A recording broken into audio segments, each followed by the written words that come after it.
Coming up on today's show, we are all awake and ready to go to talk about the news. This week on Traveling with the Mouse.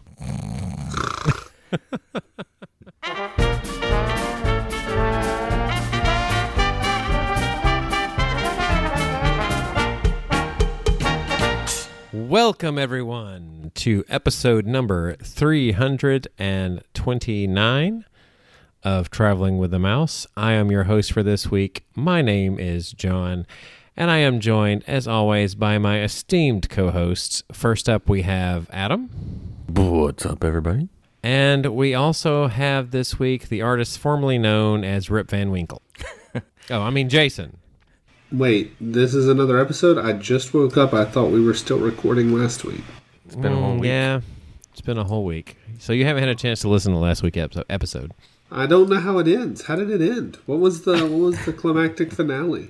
Well, it was supposed to be a Six Flags report, but I think we'll just wait and do that later. Probably me sleeping is better than Six Flags. That's how interesting Six Flags was to you. That's what I think of Six Flags, but, I don't want to... I have a sentence I would like to share in the vein of Albus Dumbledore, who just says nonsensical sentences. Can I share one with you? Sure, yeah, go ahead, share it. But only Bill can have a park entrance key. But only Bill can have a park entrance key. Okay. I see. I don't recall that. I feel like that's a deeper meaning to that. Think about that. I'm going to think about it. I'm going to try to temper myself this week and be very positive. I'm going to talk only good things because we are not that far away from being, what did they say as they announced the new annual passes? Among the magic, in the magic is in you. I forget. It was kind of creepy how they put it, but we're going to be there very soon. Very soon. Isn't that a... You'll be happy. Weezer song? I've got the magic in me or something. Maybe Weezer will play the Christmas festival this year. the candlelight processional. Oh, speaking of which, that's going to be back this year. You think Neil Patrick Harris will show up? I would like to think so. Yeah. I've seen that they were doing it, but I haven't seen a list of people yet. I'm sure that will come out a little later. We will probably have an episode maybe early next week because we are going to head out to Walt Disney World next week for Ratatouille, saying goodbye to Happily Ever After. What else is on that agenda, Adam? What else are we going to do? Well, you are going to do a challenge, aren't you? I am getting fairly close to actually registering for a challenge, but before we get excited about watching a full challenge, this would be a half-day challenge, hopefully. My son really wants to run. He's 6 years old. He's not even tall enough to ride rockin', so we couldn't even complete if we wanted to. But I'm feeling like maybe a Grail of Magic Kingdom and then one ride at every other park would be a good take your 6-year-old on a challenge kind of thing and see. And that way we'd still be done, hopefully in time for Happily Ever After. Sounds like a plan. You want to run with your sons, both of them? No. Because they'll run in different directions. One will run towards Small World. I don't know as much anymore. We'll see. We'll see. Yeah, he's ever evolving. My youngest one. Well, there'll probably be a time period where it comes up where you'll want to run with them. They might leave you in the dust at that point. Yeah, right. They would now, actually, if they took off running. Did we mention, by the way, I don't think we mentioned last week, that there was, in fact, a completion of the challenge at Walt Disney World? Oh, no, I guess we haven't really kept up with it as good as we should recently. So why don't you fill us in? So Kenny the Pirate got an official every ride completion with a hard ticket event. He used a Boo Bash ticket, so that made it possible for him to essentially delay Magic Kingdom towards the end, and he was able to complete all the open rides that day. So we technically have a completion now. Minus the rafts. So well, yeah. I'm like I said, every ride. Every ride has a flaw in their rules in that they don't actually list every ride. There's no Main Street vehicle right now either to make it difficult. Wonder if they're ever going to run those again. Or they just sell them somewhere. Oh, I feel like they will eventually. Are they running them at Disneyland? I think so. I feel like I've seen them on the street, but I could be wrong. Well, I mean, that's like a staple at Disneyland. They do bring out, like, the trolley for little drive-through shows right now. So the trolley's there. Yeah, they still do the trolley, every day. But you don't ride it. Nobody rides it. Right. But they could have sold the omnibus, the fire truck, who knows? No, they wouldn't do that. All right. You guys have a trip coming up in next week, starting next week, end of next week. Just a quick weekend jaunt. Yeah. Yeah.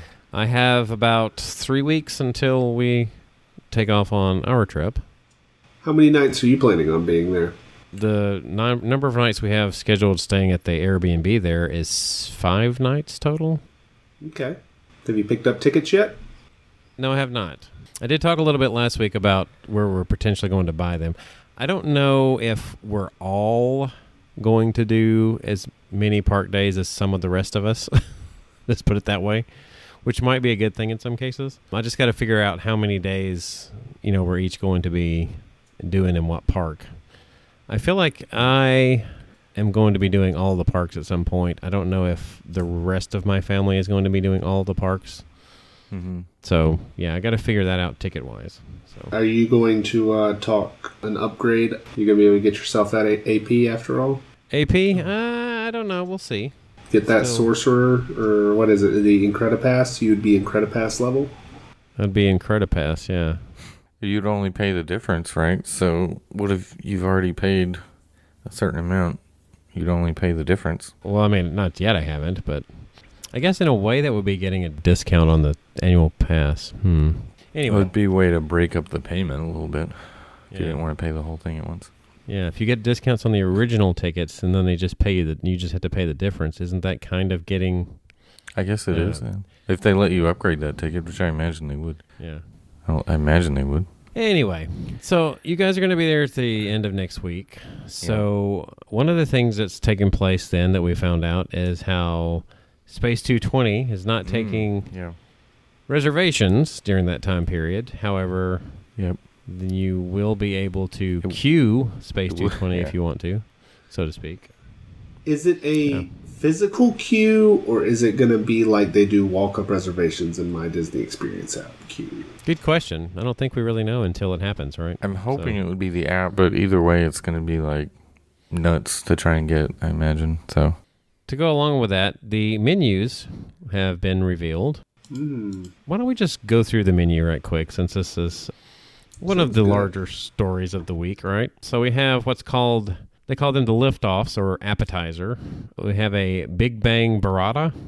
We have Starry calamari, Blue Moon cauliflower, Neptuna tartar, Centauri Caesar salad, and then Space Greens. That one's not that creative, no, is it?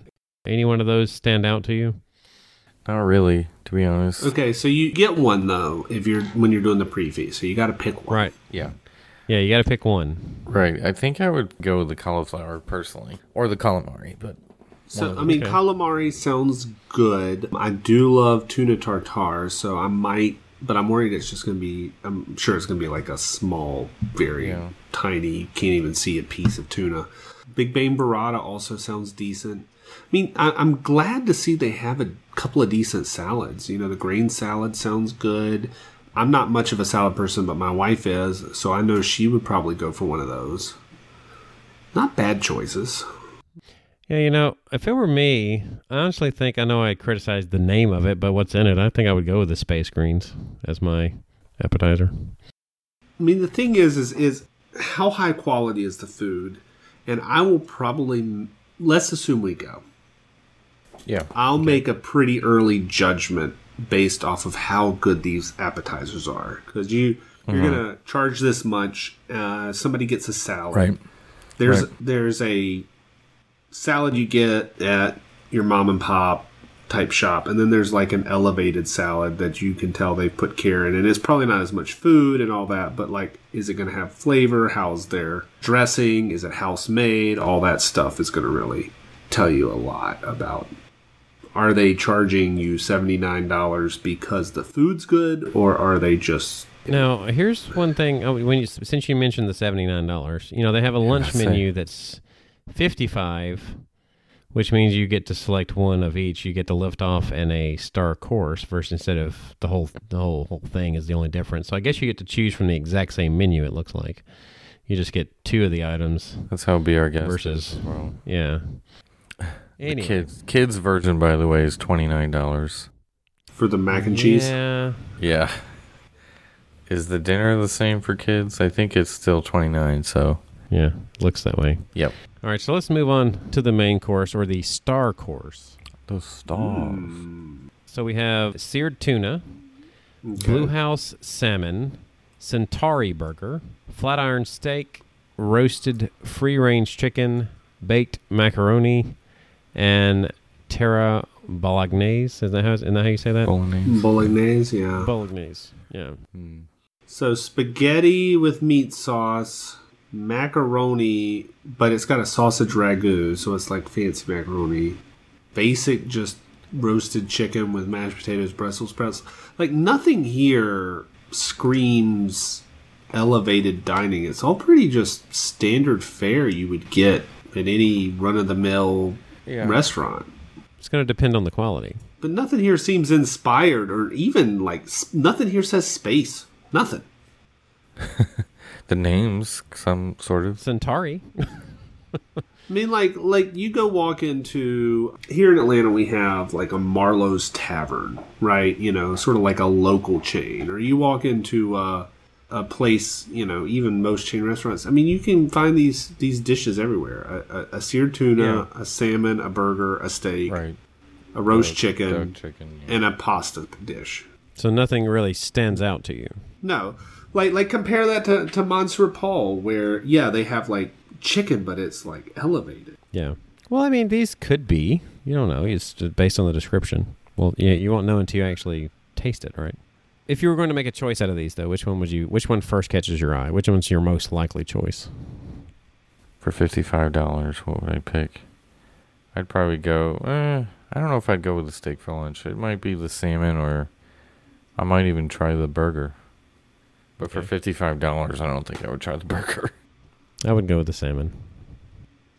Yeah. For lunch, I tend to go lighter, right? I'd rather go heavy for dinner, so I don't know if I'd do the Or steak. There is the, which I didn't go down quite far enough, there is the Space Station Special, which is the Maine lobster salad, quinoa, bulgur wheat, avocado, lettuce, mango. Basically the vegetarian option. Except for the vegetarian's lobster part. got lobster in it. I was going to say, never mind, except for the lobster part. Are they trying to say it's an extra $18? Is that what Yes, that it's means? extra for that, yes. Mm-hmm. For the globe. It ain't The worth globe that. is extra. I mean, it depends on how much lobster's in there. Doesn't look like a lot, does it? Do you see the picture? Yeah. Doesn't look like. They're showing a claw of lobster. One claw. You got to eat out of a fish bowl to get to it. Yeah, I mean, just looking at that fishbowl, this seems to me like a $55 lunch where Adam and I leave hungry. Yeah. And then we'll have to go spend more money on Food and Wine Festival food. Yeah. All right, I mean, look at those sides at lunch. Brussels sprouts for $10. Fried potato wedges for $8. Who are these people? Yeah. And the broccoli. I mean, how big is the broccoli going to be? How much broccoli? I don't know. For $55, you don't even get the sides. I mean, And of course most the of the dishes come with sides. Like, if you get the free-range chicken, it comes with right. mashed potatoes, Sure, Brussels sprouts. So, let's look at the lunch menu for kids, though. I mean, I don't know if it changes for dinner. Yeah, I don't see the difference. So, where's the macaroni? Yep, there it is. Mission macaroni. Yeah. With breadcrumbs on top, so they make sure that they put something on there. They'll be like, I don't like this. Yes. Right. What's that stuff on top? They're calling it Space Sketty. Right. It's Galactic moon salmon, dust. Cosmic chicken. Basically, they just put cosmic names in front of Yeah. all Smash the burger. stuff they normally give kids, I guess, or kids eat. Okay, so it comes with the entree, the dessert, and the drink. 9 years old and under. Oh, wow. So, like, it's pretty young. Like Well, a 12-year-old has to pay the full 55. right. Yep. Well, to Disney, anybody over 9 is an adult, so. Yeah. And of course, you can get the collectible cup for an extra $3 for the kid. So there you Yeah, go. of course, with the Buzz Upcharge for the Lightyear. special cup. Oh, but then there's the upcharged drinks. It comes in a special. You can get the Moon Rocks drink or the Lightyear lemonade. Listen to what's in this Moon Rocks: coconut, blue cotton candy syrup, lemonade, moon dust, and Moon Rocks. That just sounds like Lord. you're just ruining the rest of your day. It's got Pop Rocks in it. Yeah. And then they're putting a lemonade that's extra for the kids. Fresh squeezed lemonade, butterfly, PT, and mint. What kid out there wants mint in their lemonade? First of all, for $12, that better have vodka in it. I think that's included in the price of the special cup, though, right? Yeah, you get the special Oh, cup. okay. But All right. That's say. But still, can you imagine if I gave my 4-year-old that has cotton candy, syrup, lemonade, and Pop Rocks, or whatever? He's going to be like jumping off he'll be jumping out back he'll down to jump earth. through the screen. Yeah. Like, good Lord. Won't even get through the appetizers without him going bananas. All right. Anyway, So- keep going. Sorry, we're taking like 20 minutes. Yeah, on we're this taking menu. too much time on this. So we've established that the dinner menu is slightly different, but the Yes. appetizers are the same, so we don't have to they cover look the those same. again. Yep. So the star course, we have a slow rotation short rib, a Florida red snapper. I think the chicken was the same on there. The X2 duck, the terra bolognese is on there still, the salmon's still on there, and the 8-ounce filet mignon. Yep. I think the other option on this one that I would do outside of the salmon would be the duck. What I didn't catch here is the ragu is a tempeh ragu. So it is a vegan or vegetarian bolognese. Oh, okay, yeah, that would. Yeah, the linguine is made out of corn. The ragu is made out of tempeh. Well, there's always a vegan option. The on there ricotta somewhere. is made out of macadamia nut, zucchini, mushroom. Yeah, that's the vegan choice. I wouldn't rule that one out either because I do eat vegan a lot now. Could also get a baked lobster or a ribeye with jumbo crab specials. The X2 duck sounds good. Yeah, that's the one that I was thinking I would probably choose. Well, what? Here's something that actually catches my eye. Butternut squash flan is one of the sides there, and I'm like, that might actually be something that's like, oh, I don't know how to make a butternut squash flan, so maybe I should get that. Give it a Try try. it out. What about the desserts? Yeah, that's everyone's favorite, right? They call it Supernova Sweets. Sure. And we have carrot cake, sticky toffee pudding cake, chocolate cheesecake, gelato and sorbet, and then we have a lemon mousse. So I'm thinking still chocolate cheesecake looks the best to me, but Yeah, the sticky toffee pudding cake is interesting to me. yeah, it is. See the picture here of the lemon mousse. I'm not that impressed with that look, the way it looks. But the sticky toffee pudding cake I might try. Yeah, I'd go toffee. You go with the toffee? like the way to- yeah. What about the drinks? Yeah, let's get down to the beverages. Some of them sound good, but I have Oga's Cantina in my head about how these are... Yeah, I was reading them, and I was like... Yeah, that's what I'm thinking. Like, for Watered instance, down, you look at the sugary. Cosmopolitan, right? Yeah. And that one doesn't sound bad because that is a traditional Cosmopolitan, although I don't know what moon dust is. I mean, it's vodka Cointreau and cranberry hibiscus juice, which is that's a Cosmopolitan. It's just how heavy are they on the cran juice, right? And how heavy are they on the vodka? Right. I mean, Cointreau is also alcoholic. I don't know what moon dust is. So that could be okay. But then, like, you go further down to their, like, Sweet. their That's all whiskey I'm drinks, saying. right? Like, Nebula has Maker's Mark, right? You're like, okay, maybe that'll be good. Pineapple? Honey. Maybe? Passion honey? fruit. Then, pineapple, honey, and then they get to passion fruit. And I'm like, ooh, that's going to get sweet. Yeah. Bitters and moon dust. What is moon dust? We're going to have to look it up now. Yeah. It's not actual moon dust. Yeah, but say if it is, then count me out. And they have like what they would call an Aperol spritz. They call it their Atmos spritz. New Amsterdam Aperol, Monin Blood Orange, Orange Juice Prosecco, and then Cotton Candy Cloud. They're like, let's make a drink and then just dump sugar in it. Oh, I know. Ooh, the Big Tang is served with ice cream. Oh, Served It's an with Avion astronaut Silver, a ice Grand Marnier, tang-infused agave nectar, grapefruit strawberry served with astronaut ice cream. That's the first thing that sounds like it's space-themed. It's got tang in it. cream. Yeah. So, what are the odds any one of these like has more alcohol in it than the others? You think they're all about the same?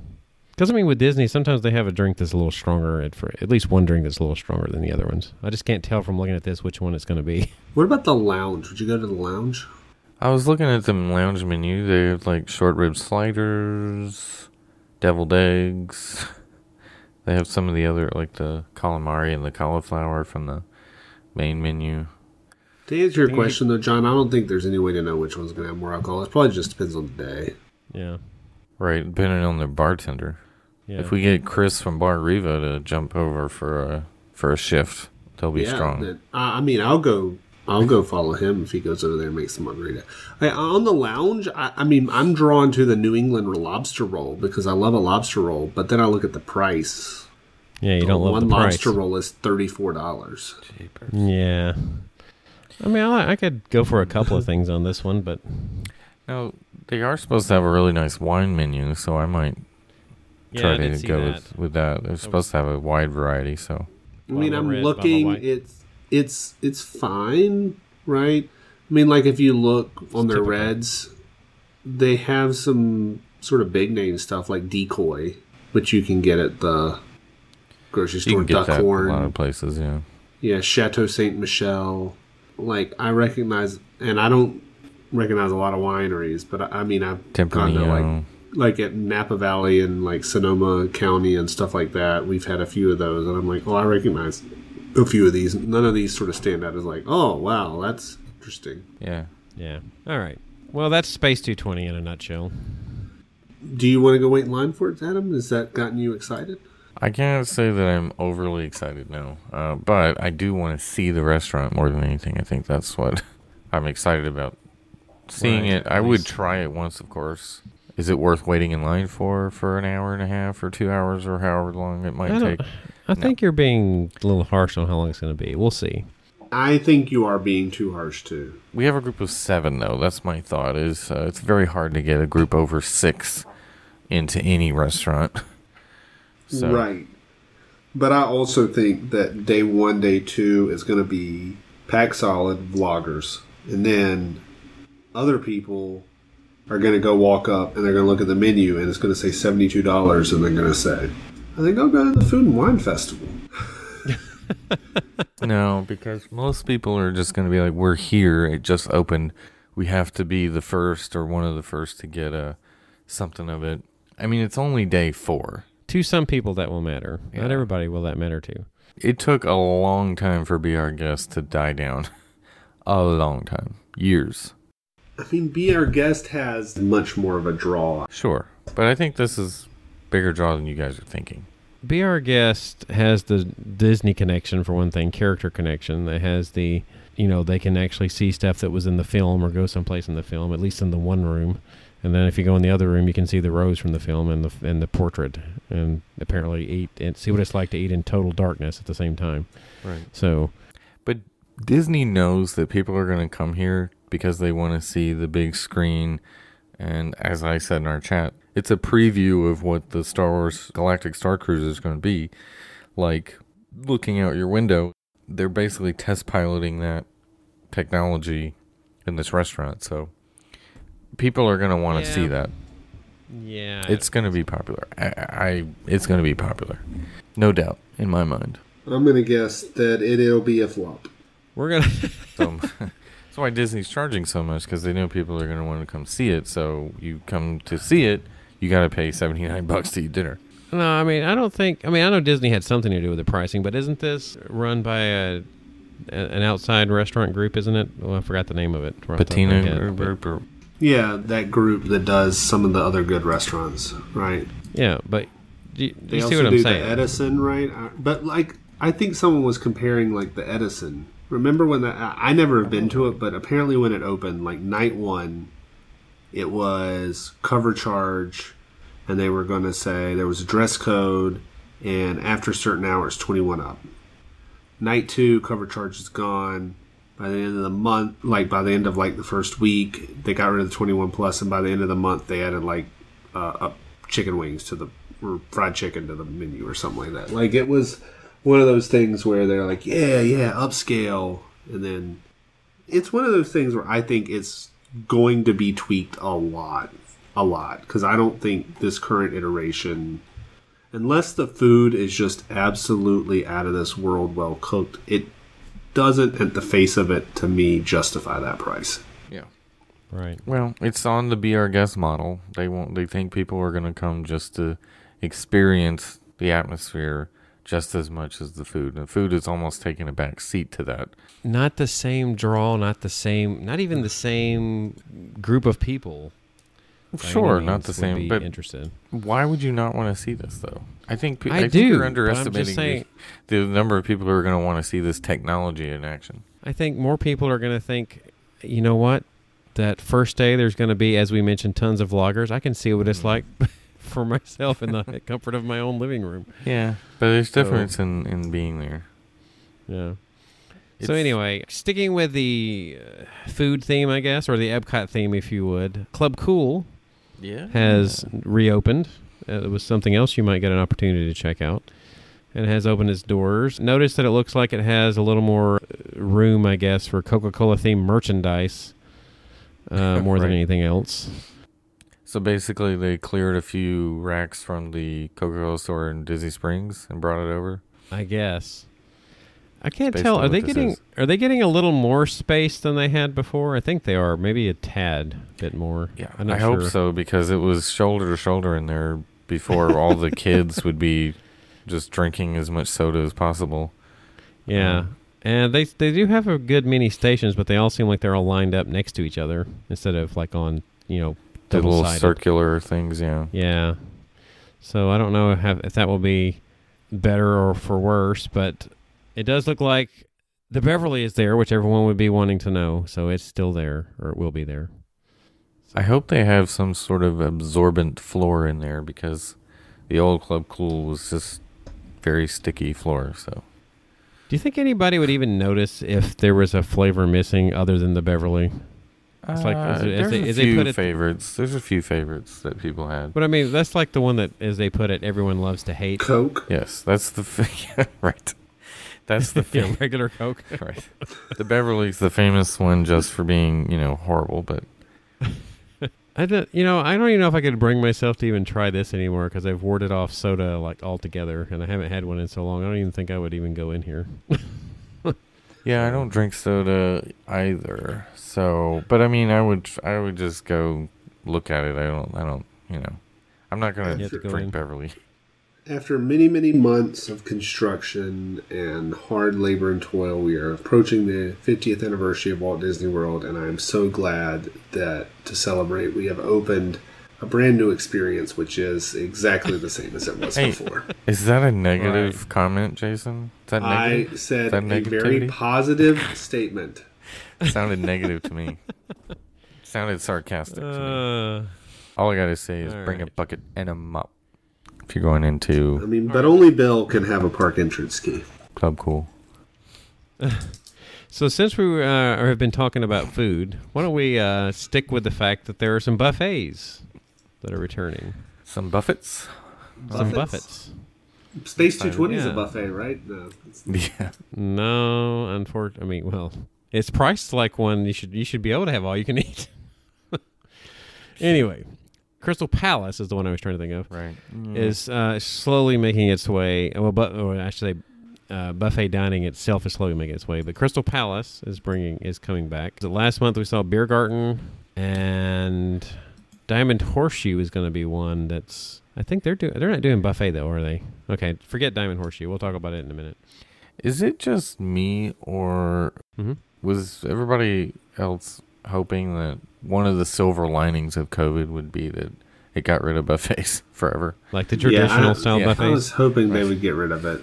Well, I guess as time goes on and people probably have asked about buffets, and probably it might even be one of their things that they get commented on, one of the high things they get commented on or gets complaints about, truthfully, in their surveys. Yeah, I much prefer the family style ones, especially like the Garden Grill or Ohana breakfast. Make a few things really well and give it to me as in all I can eat fashion, but don't just have a bunch of stuff in a buffet that everyone else has sneezed on, anymore. Although I will say, Boma is probably the only, or maybe Tusker House I might do again.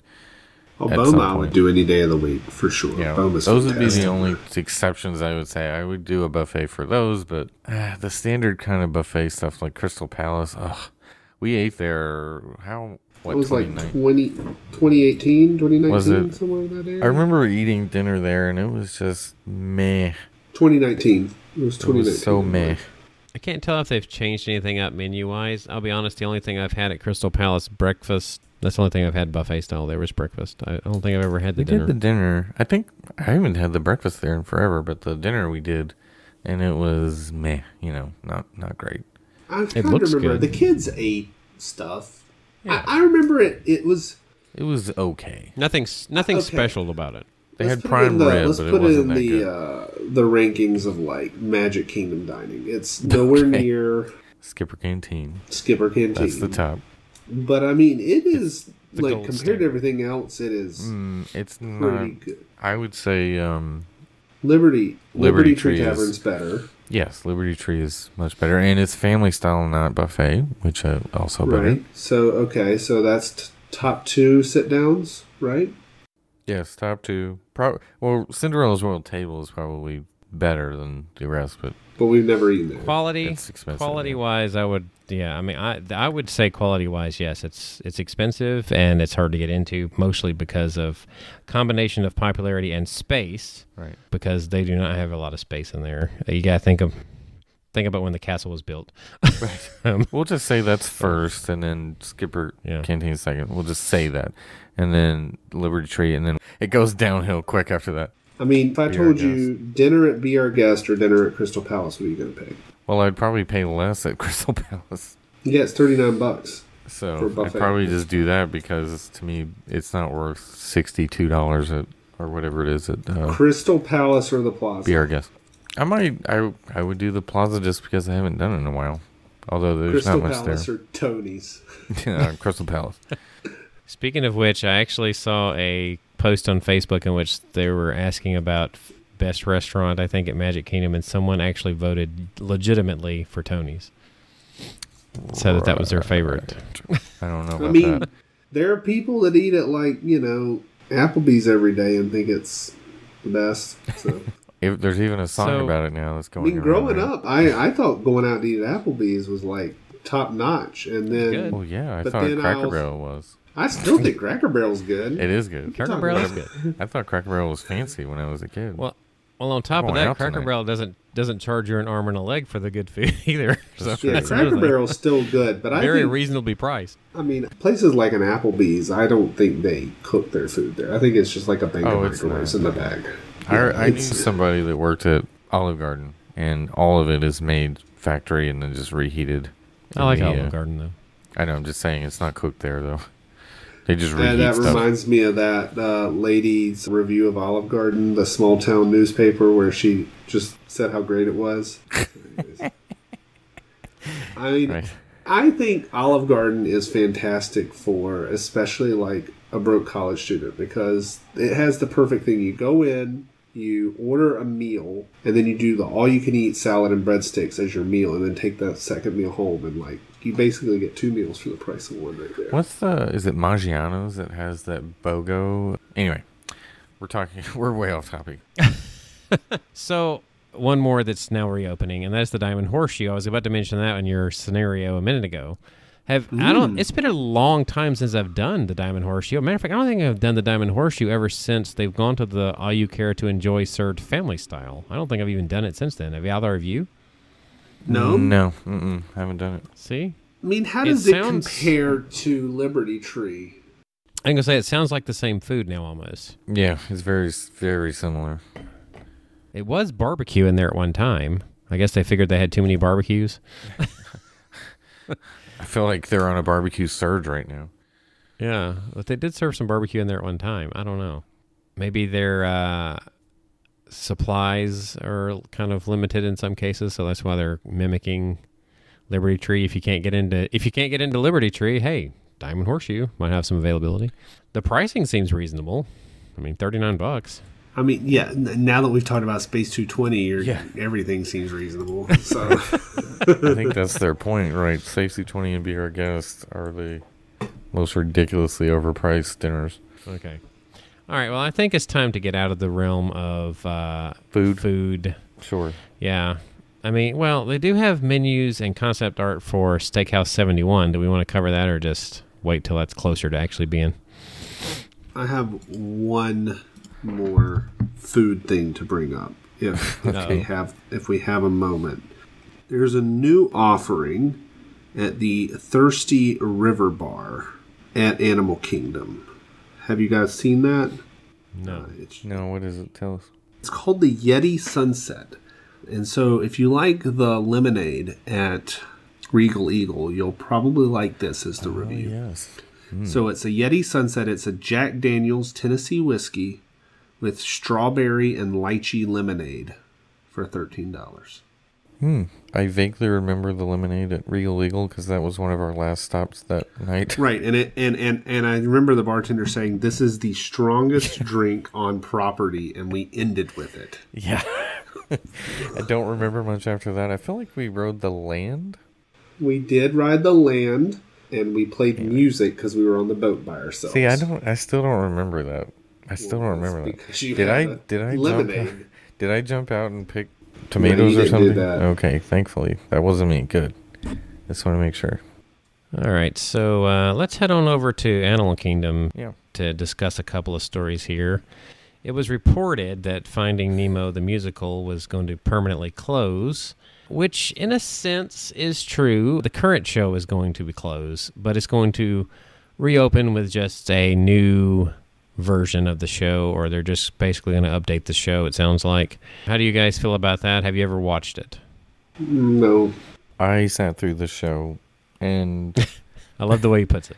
Through the show. It is the longest, or it was at the time, the longest stage show in park, at any park. What is it, like 40 minutes? I think it was 41 minutes or something like that. It was something like that. And to me, it was weird seeing the fish puppets and then the people in the full body suits running around carrying them. It was weird to me. So I wasn't really into the show. And Finding Nemo is not really my favorite either. Like, it's fine, but you know how I feel about the seas, so. Well, I mean, was this show really that popular? I know it's the longest running one in that theater, obviously. Yeah. Because it's been there, 15 years now, right? Yeah. I think it started out that way, or at least Disney promoted it as such. It was crowded when I went there, and that was 3 or 4 years ago. I think it's fairly popular. I mean, it's not Festival of the Lion King popular. No. But not as good either. I mean, it's like that whole side of the park was just designed to eat up your time. Yeah. You know? Yeah. That's the like, thing. How do we turn Animal Kingdom into a full day park? Oh, that's right. Let's just make a show that lasts the full day. Right. Yeah. So I would assume that part of the revamping is it's going to be shorter. I would hope so. And I would think that goes along with let's be honest, the attention span of the current generation. So it'd be harder to do a longer show. I think Disney has realized that with a lot of the stuff they replaced at Epcot, for instance, that they were a little too long in their originals, even though I still liked them. I just think that the present-day audience doesn't quite have the attention span they once had for something. Nope. But anyway. So the other story, construction walls have been erected around the Primeval Whirl in that area. What do we think? Is this a sign that something's about to go there, or is it just a matter of clearing it off at this point? The Skyliner station's going there. Skyliner station. So you're going to be able to get a Skyliner over to Animal Kingdom and go directly into the most popular part of the park. Right. That being Dino-Rama. Yeah, exactly. Yeah. Yep, that's how it's going to work. It would match the cheesy theming well if you had like a ski lift kind of thing there. It would make sense. Yeah, isn't it funny, like anytime something closes or gets dismantled, that it's always like the fans that like were totally silent always come out of the woodwork, that they all of a sudden care, even for Primeval Whirl. Oh, really? Who cared about Yes. Primeval Whirl? There's people out there that do. Wow. Diz Twitter. Not near as many as some other ones, but, you know. I don't see anybody Yes. chaining themselves to the front of that. Not yet. Right. It could happen. I guess. Anyway. I feel like they're just going to tear it down to avoid people, trying to jump the fence and do something stupid. Maybe. So they'll just tear it down. I think that's all they're going to do for a while. Well, I mean, they filed a permit, right? We discussed that not too terribly long ago. But, I mean, I feel like this is more of just a dismantling it and kind of... tear it down. I don't think this is a true construction. I think this is just getting it out of the way. Leave a giant pit there. Yeah, they'll do something there, one would hope. A meet and greet. But, whenever a they dance can party. have those again. Right. Yeah. Well, they did have a dance party right there, actually. And they have more space for the dance party. Donald's Dino Bash, or whatever it's called.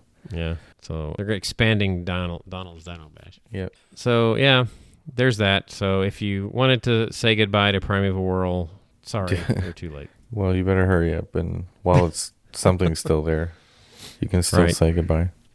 It has been revealed that the early theme park entry at Walt Disney World, what the hours are going to be, that is for those who had the privilege of staying in the deluxe resorts, right? Mm-hmm. So this is just for October 1st through November the 23rd. Magic Kingdom is going to be that half hour from 7:30 to 8 a.m. On the 1st. So you get that extra 30 minutes there. And from the 2nd to the 23rd, it's going to be from 8:30 to 9. So still just the half hour. Just letting you know exactly what the hours are. Looks like Epcot's going to start opening at 9 a.m. again soon. Or at least on some days. 10 a.m. on others. And 11 a.m. some. It's already been opening. They're staggering. 10. Yeah, they're doing weird things with their hours at Epcot. I don't know. I guess they figure there'd be more people there on the 1st and the 2nd. It's the reason why they're upping the regular entry to 9 again. As we've discussed many times before, we would have been perfectly fine with it always being 11. I think a lot of people feel that way. Yeah, I guess. I mean, during COVID, it was nice to have the ability to sleep in for at least one day of your trip. Right. Or get a breakfast in. Yeah. At a hour in which, not everybody's looks like death warmed over trying to get there. So, yeah. Should we do a check to make sure Jason's still awake? I'm still awake. I'm looking at the hours for our trip, trying to see what they are. Okay. Just want to make sure. I haven't heard you talk in a while. You didn't plan on taking advantage of any extra half hours anyway, so... No, they're not available then, but I was just curious if they were opening. It's pretty standard. Let's say you're going to switch to Riviera for that. Yeah, I'm going to switch over to Riviera just so I can get the extra half hour. It's totally worth it. I don't see how it's not worth it. Yeah. All right. Are there still tickets for that Boo Bash? Should we go at them? How much is that Boo Bash? God, yeah, take a look at that. I bet it's for that day more than we ever paid for a $115. I don't know. I didn't really. I'm just guessing. I bet it's $135. It's currently sold out. Oh, okay. No, so no reason to do it at all. It's literally, as of right now, no availability any of the days. It is sold out every single Boo Bash. So you might be able to get a same day though, like they have done that. They've been doing that. So if why not? We showed up that night, we could do it. So Disney is giving 6 upcoming films a theater exclusive release. Oh, the Scarlett Johansson effect. I guess that's what we can call it. Yeah. At this point, they've had some success with Shang-Chi apparently, and I guess they feel like it's worth it to. But what they're doing is they're giving them 45-day theatrical exclusive window. So basically, little over the first month, you would have to go see it in theater. But if you're patient, you can still get a premiere on Disney Plus, which I'm sure will be an upcharge, given the current era. It seems how things are done. But the 6 releases this will happen with are Eternals, The Last Duel, West Side Story, Ron's Gone Wrong, The King's Man, and Encanto. Which Encanto has a slightly different deal, as they'll just have 30 days. You'll have before the Disney Plus. That might be the next movie I would go see in theaters. If I decide I didn't to see go. anything on that list that really appealed to me, so I do want to see that one, but you do.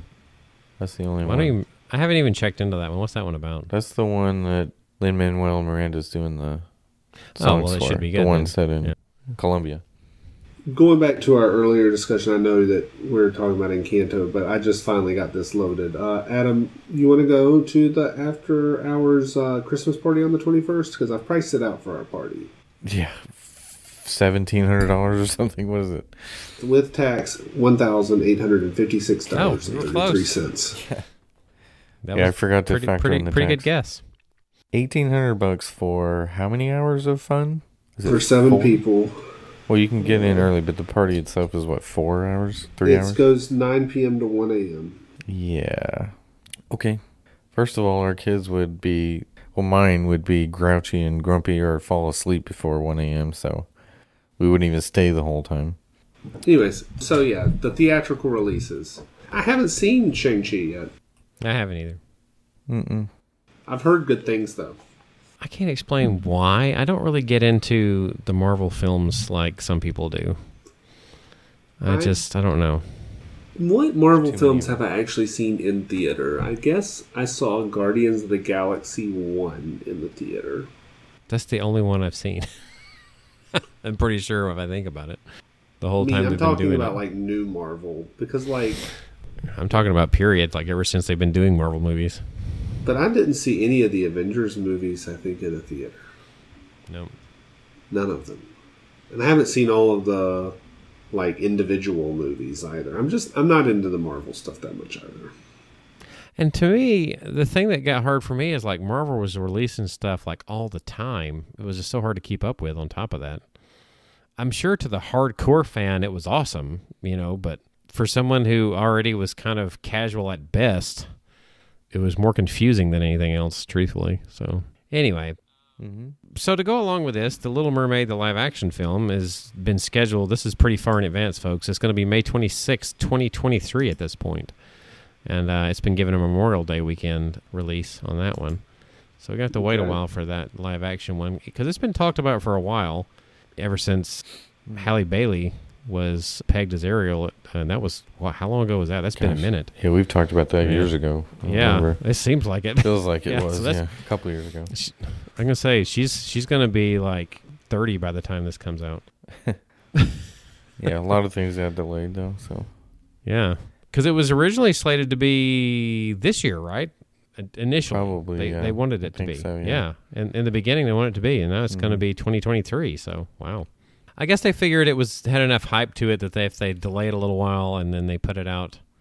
Yeah, I mean, this movie will always have hype, so I think regardless of when they put it out. I think they can afford to do it. Yeah. They wanted to have something in their back pocket. So, Yep. All right. So, how about a little cruise line news in a way?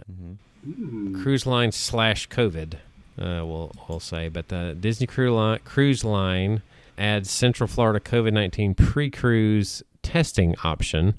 Basically, guests 12 years and older are required to be vaccinated, while guests 11 years and under have to provide proof of a negative COVID test and the result between 3 days and 24 hours before their sail date. It says the option for the COVID-19 test has been updated, as was previously. The test must be a rapid PCR test or a lab PCR test. The rapid antigen tests are not accepted now, so it would have to be the PCR test. So what do we think about that? Seem reasonable? Is that... I think it's probably the best way for them to be safe when they're considering what they're doing. I mean, they are cruising to other countries. And they're putting people on a cruise ship very close A together. petri dish, essentially. Yeah. I am all for the vaccine mandate. 100% mandated. Yeah. Okay. That's basically what they're saying. Everybody that is eligible to have the vaccine should have it to go on the cruise ship. You are free to not get a vaccine, but you can't breathe other people's air because you're putting them at risk. I mean, you can't smoke in my air. You can't put your COVID in my air. So Yeah, good point. that is the update to the cruise line, which is not all that surprising. It's just that was more of an information for those of you that might be interested in it or taking one soon. Which I would hope you were probably looking for these things. Yeah. We were wanting to take one the week of Christmas, right between Christmas and New Year's, but of course that's the most expensive cruise. Yep. Oh, yeah. By far. By far. I've cruised a few times, but I have only at this point cruised during what they would call hurricane season. Right, which is now. Which is the It's only getting more cheapest time. active as the years go on at this point. But the thing is, there's not very many that have like adversely affected a cruise other than you have to stay on it longer. I mean, how horrible. Or it devastates the port you're going to go to, so you have to and change course. I mean, they have ways of knowing where the stuff's going to be. So Yeah. there's nothing that could really like be super bad about trying to take a cruise during hurricane season, other than it might be canceled. It might be rescheduled. Yeah. I mean, One thing I would say to this about the testing, though, is if you have kids or someone who needs to have a test within 3 days, I think it is, the PCR test, as of right now, it is very difficult to get a test at certain places unless you want to go in, certain testing locations. You can drive up and do a long line or whatever. But if you go to like a Walgreens or something, it's hard to get an appointment right now because so many people are getting tested. and see, my thing with the 3 days. Yeah. Right. So it's hard to schedule that, I would say, is my point, unless you... Well, yeah. And here's the thing. With the 3 days, are they saying, okay, the test has to have been initiated within the last 3 days? You see what I mean? Right. Well, or that they got the result. Like, did someone actually take the test on day 4 and they got the results on the day? You see what I'm saying? Right. Is that we had to do accepted? this when we went to Puerto Rico this summer.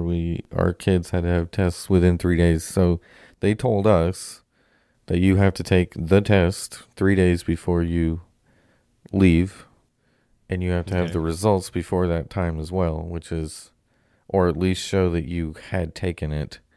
I think some proof that you had taken the test and are still waiting for results. But don't they typically have the results like next day? Well, yeah, but as of right now, we've also had to do a test recently, and it took 2 days to get the results because so many people are getting tested right now. Because it's spreading a lot more because of Delta variant. I think there's a good possibility you're going to be seeing fewer kids on cruises, at least for the time being. Which is a good thing. Yeah. So if you're an adult... What do you mean by that, Adam?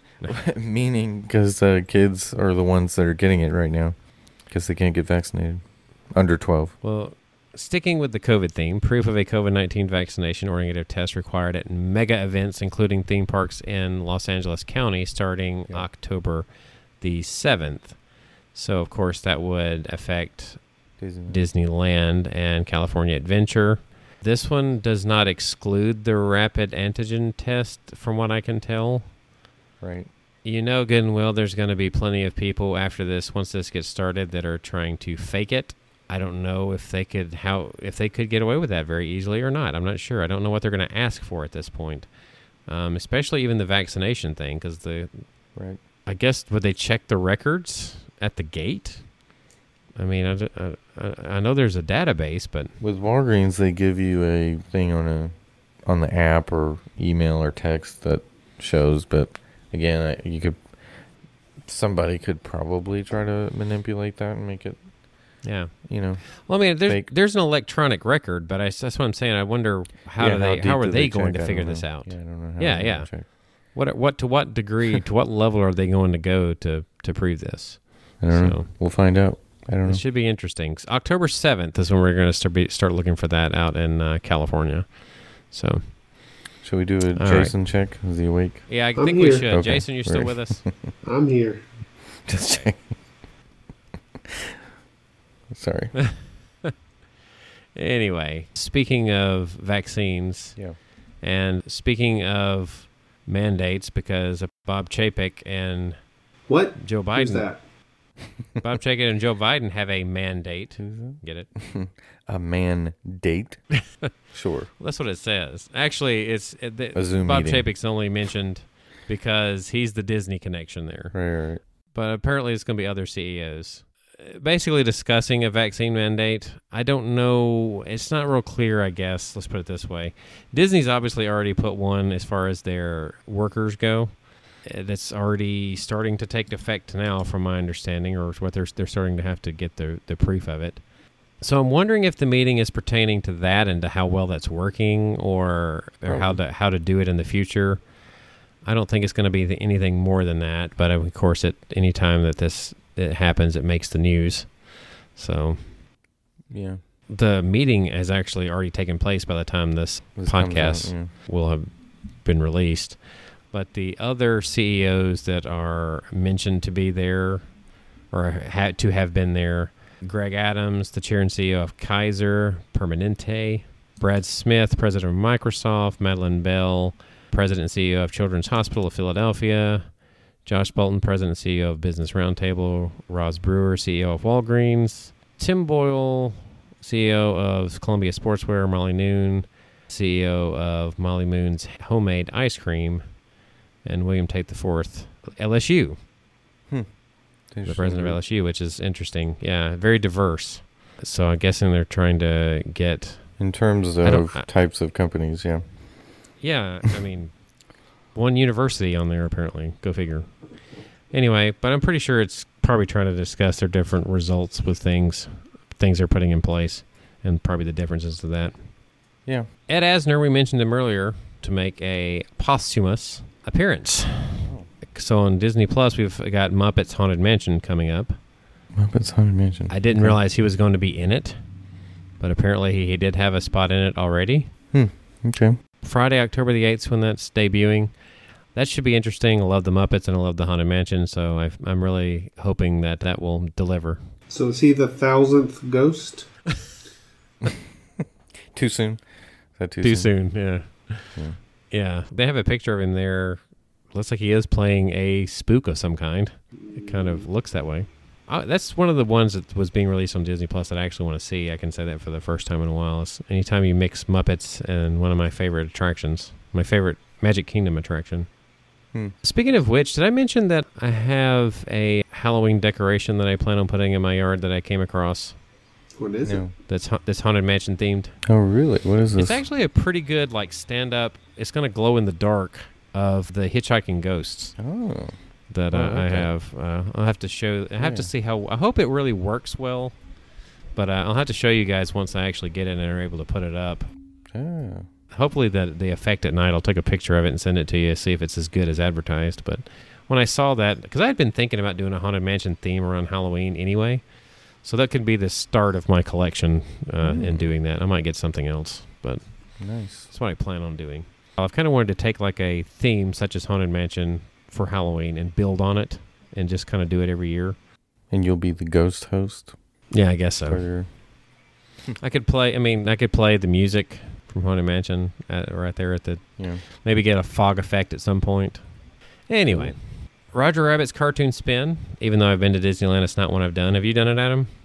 I did it. Yeah. You did it? I did it once when I went out there. You did it? Mm-hmm. What'd you guys think of it in general? It was okay. Pretty fun? It was decent. Okay. It was fine. It's like Teacups meets Dark Ride. Yeah. Right. But yeah, it is an older attraction. On top of that, back when Roger Rabbit was still in its heyday of popularity. 90s, yeah. They're making a change to Jessica Rabbit's story in the storyline of the ride. It's been said that the reasoning is for a bit of cultural sensitivity update. I don't know. I think specifically the one with her being in the trunk of a car. Yeah.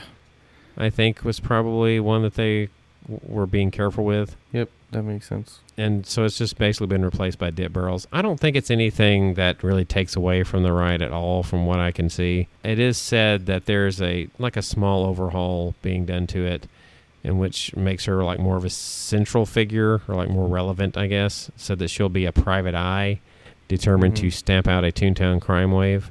I got to be honest, I mean, I've watched the ride on YouTube, but I haven't actually been on it. I can't see where there's much continuity in the first place, so I don't think it would really matter.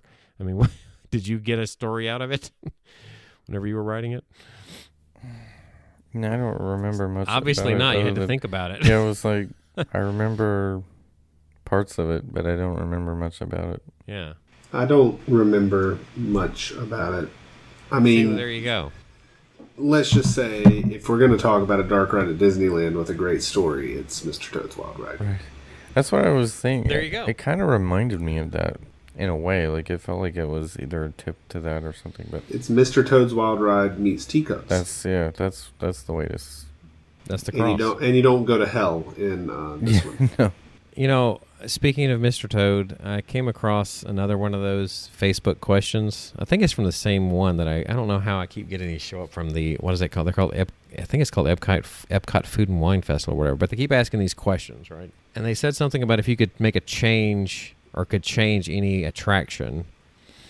I can't remember if this one was Magic Kingdom specific or if it was Walt Disney World specific. Mhm. But, you know, people were talking about making changes, and I decided to say, I would change Winnie the Pooh to Mr. Toad. Right. And then I put like a wink on it beside it. That's funny. Someone actually loved my comment. But Right. it could be done. At least one of the tracks is still there because that's what they use for Pooh. Right. So it's not out of the realm of possibility. Right. They could redo it. They use the exact same, I don't know if it was side A or side B, but they used the exact, I guess it would have had to have been the left side, right? It would just That's what about had to it have been. seems like, yeah. So, I mean, they could put it back if they wanted, or put a new incantation, I will say, of it if they wanted. So I believe that's going to be it. Well, I did want to What? mention briefly that Mention. this last weekend was the 20th anniversary of 9/11, and we went to Disney World 2 days after 9/11 actually happened. Yes, we had a trip planned anyway, and we weren't flying either, so that was Right, another reason why it was still able to happen. To go, right. So talk about, the emptiest, probably, COVID actually last year in July was probably the emptiest I've ever seen it. But that was pretty darn close, was right after 9/11. Well, my COVID experience was busier than the 9/11 experience. Right. But I went, right after they reopened, and it was, nobody there. I think in comparison to a typical Thanksgiving week, mine was most definitely slower. Mm-hmm. Yeah, the 9/11 thing, that was a very weird, I mean, it was still Disney, so it was still fun, but it was a very weird experience overall, just how empty, everything Right. was. Yeah. And we had mentioned this on here before, how something about the air traffic noise, stuff we don't realize how it interferes with how sound travels. And we were actually able to hear the Haunted Mansion Wolf all the way over at the Polynesian. That's true, yeah. Which you had never noticed that before. Yeah. And I don't think it was because we never noticed it. I literally think you couldn't hear it because of air traffic. Or just how it people affects how noise, sound travels. Bodies, I don't Yeah. know. Yeah. I think it has more to do with the air traffic noise. I mean, I really do. I feel like it makes a difference as far as how other sounds actually travel, how far sound travels. I think it interferes. Yeah. So it was definitely a weird time.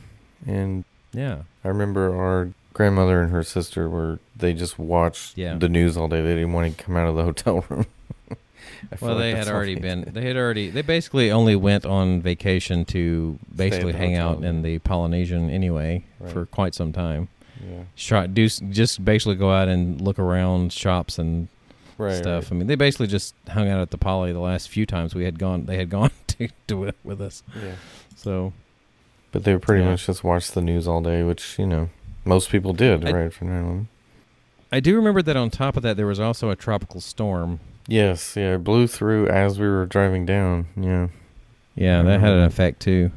That's true. So, yeah. It was a Category 1 hurricane, I think it was. Or by the time it got to Central Florida, it was a tropical storm again, but... Right. Well, I remember them giving us flashlights. So. Right, yeah, when we got there, yeah, because it had just gone through. I think, there was no power for, a first hour or so or something, maybe? I don't know. It was not very long. There was no power when we went into the room. They actually still checked us in. Yeah. But there was no power in the actual room. It was, very short, though. It was I can't remember. It was not long. Yeah, I vaguely remember that, yeah. I remember going to Hollywood Studios, which was still MGM then, and walking around the streets of America. It was empty. Yeah. And that's when you did you were volunteered to do the backlot tour, weren't you, that time? Yeah, that the was that. scene with the boat. Mm-hmm. I'm taking on water. We're taking on water. Yeah. So, I mean, old Yeah. school stuff, but yeah. Just thought I would mention that 20 years ago we were at Disney, which is kind of weird to think about now. Yeah. Yeah, that's true. 20 years has passed since all of it. That was one event that really changed things, and 20 years later, COVID has really changed the travel industry yet again. Yeah.